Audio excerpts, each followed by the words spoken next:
So today we've pulled all of our old four-cylinder parts off the shelf and are going to be listing them for an auction, no reserve, on BAT.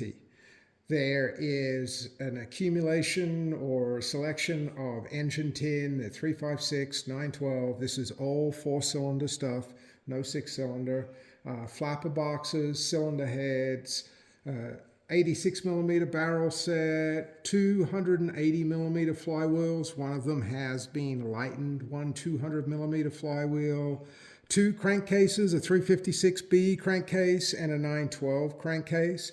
There's a complete engine mechanicals to put at least one of the 356 cases together. There's a crank, rods, push rods, rocker gear, valves, everything's already been processed. A selection of other assorted stuff in there. I mean, there's fans, oil canisters, some exhaust J-pipes, valve covers, some Weber 40 IDF carburetors, fuel pumps, two different early and late.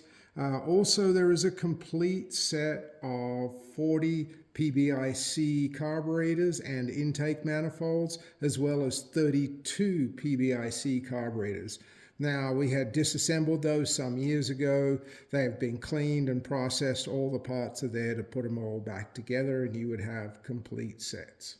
So the winning bidder is going to be responsible for shipping.